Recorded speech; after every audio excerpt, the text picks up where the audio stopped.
The gas that we are producing here, the methane gas, is truly a biogas. So we are not using any fossil sources for the gas that is being injected into the gas grid. And yeah, we are reducing really the amount of methane that is coming from the fossil sources, from fracking or from other sources indeed. And this is all biologically made biogas.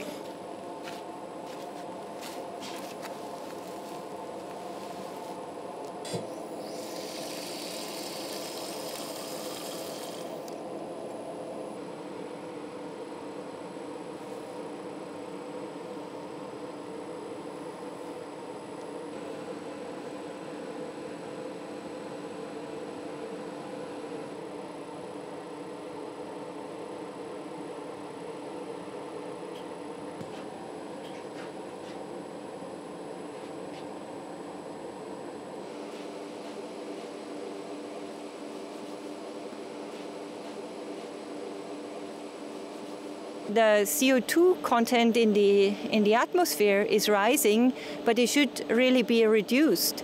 And our organisms in the bioreactor, they are consuming CO2 and turning it into a valuable gas, which is the methane, which can then be used for mobility, for heating at any place, basically, where there is a gas grid, where there is access to the gas grid, where we are providing the methane that these organisms here are making.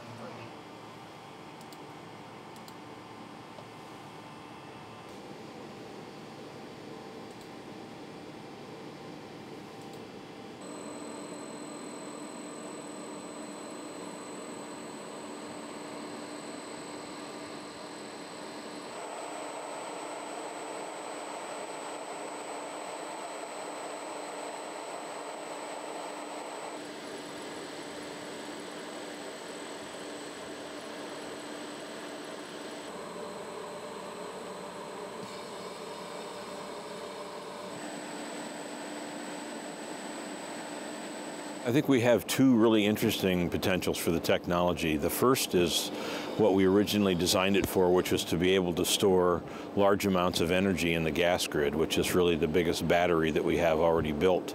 But it turns out that there's a large amount of interest in this technology for also being able to recycle and store carbon as a combustion fuel that can be used clean, essentially replacing fossil fuels with a renewable energy and making use of all the infrastructure that we have available to us for combustion.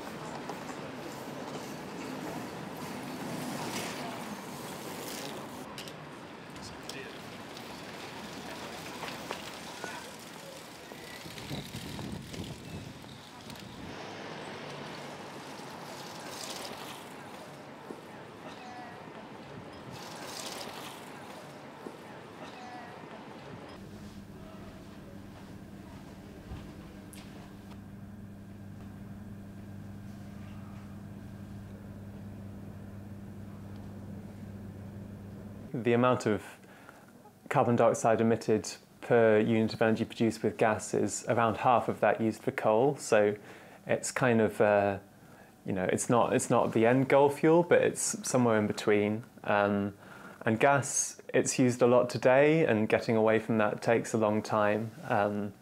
It can play an important role, especially because you can increase the power output from electricity very rapidly using gas, which can help you in balancing intermittent supply from variable renewables.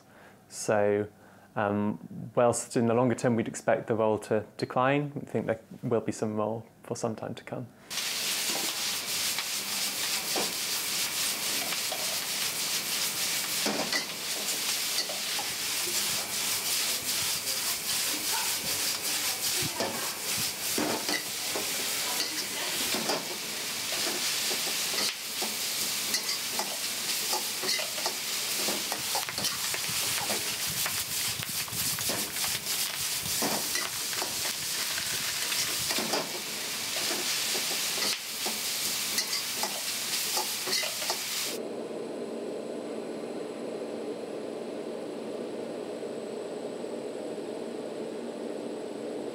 if you are using only energy that's renewable to refuel the carbon cycle, if you will, you can actually draw carbon dioxide out of the atmosphere, and you could reduce the amount of CO2 that's available and still use combustible technologies, because you wouldn't be releasing any gas, and many of the products that you can make by pulling carbon out of the atmosphere are durable, like concrete and aggregates and plastics and things of that nature, that you can end up storing carbon for very, very long terms of time.